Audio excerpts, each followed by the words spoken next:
Hello guys, what's up? It's me again, Motovlog. Ay, Motovlog. It's me again.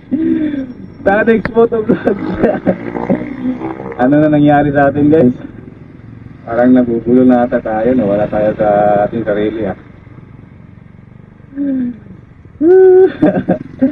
Tatawa ka na lang. Hello guys, what's up? It's me, Motovlog.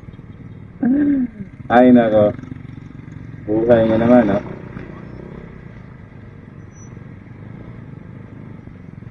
Yun nga, guys. Sana ma-meet natin si Motopopsy, guys. Try kong mag-connect. Whee! Kakaya.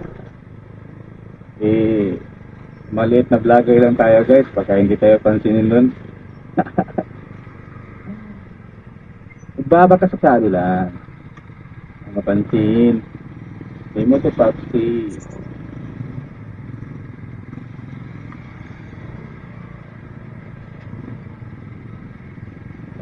Grabe guys. Adventure na adventure. Kitan to the maps. Wala nang madaan, nagiging off-road na to ata yung Mio ko.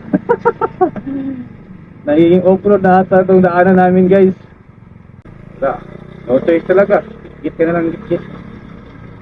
Dadaan ka talaga sa gitna guys.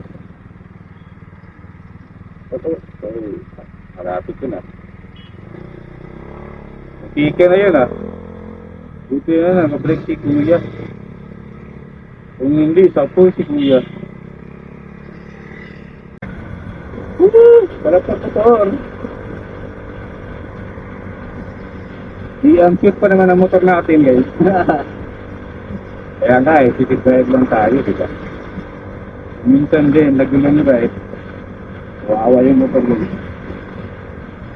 Napansin ko na rin guys, yung gamit ko palang gulong is malapit na mapudpud. Gawa ng once a month ako nag-long ride. So yung gulong ko pala guys is Michelin Pilot Street. Yun talaga gamit ko simula nung bumili ako na aftermarket pagkatapos ng stock. Pilot Street talaga yung pinili ko guys. Medyo pricey siya pero ang ganda naman ng kanyang performance guys.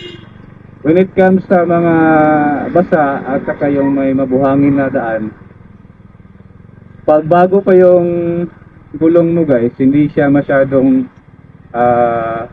nagsaslide. Tapos makapit siya guys makapit siya sa daan kahit umuulan, di ba? Kung maputik din, hindi naman natin nasaan kung anong mangyayari. Maputik.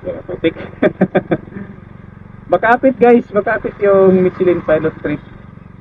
Medyo pricey nga lang, di ba? Ayun. Medyo pricey siya. Tapos, uy! Huwag ganun kuya.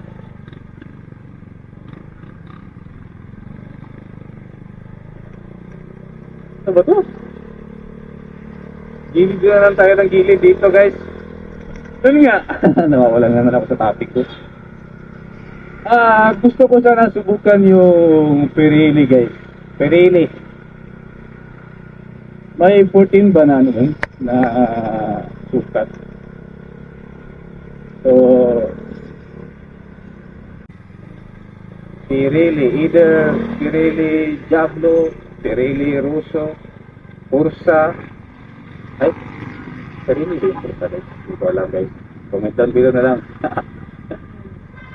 Oh, gabi naman to. Grabe to guys.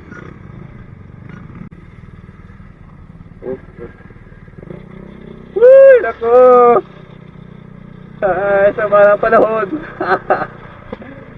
Ayan guys, kunting jaywang mo lang dyan, baka mapapasok ka dyan, mahulog ka dyan. Sir, dahan-dahan lang sir. Ay, nako, wag. Kuya, wag po. Pag ganitong mga daanan guys, pag merong may kanal dito sa right side ko, or yung ano guys, pag traffic talaga, yung ginagawa ko guys is nakabitin yung isang paa ko for balancing guys, in case na pag-iwang-iwang tayo is madali tayong matatukod. Diba, whereas kung ganun ka, nakatapat ka ng ganyan sa footrest, so hirap yan guys.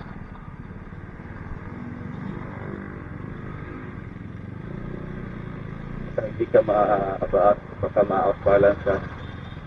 So ako, naka-ready na ako. Naka-ready na talaga ako guys pag ganito, matraffic, kadaanan.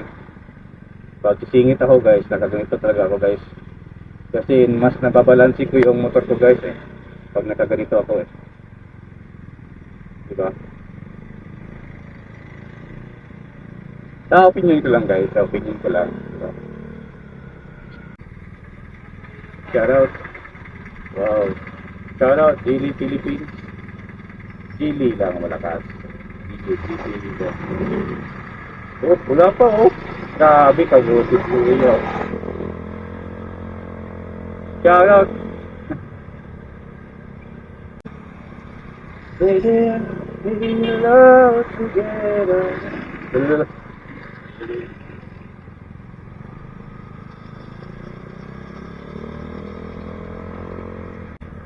So, dito lang tayo guys ko.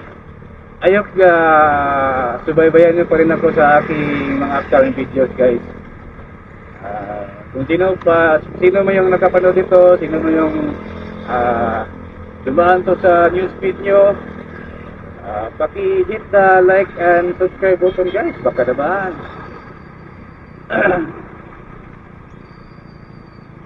So, dito lang tayo guys ko.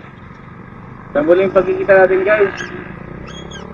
This is your boy, Tanix Motovlog. Tanix Moto in the house. Peace!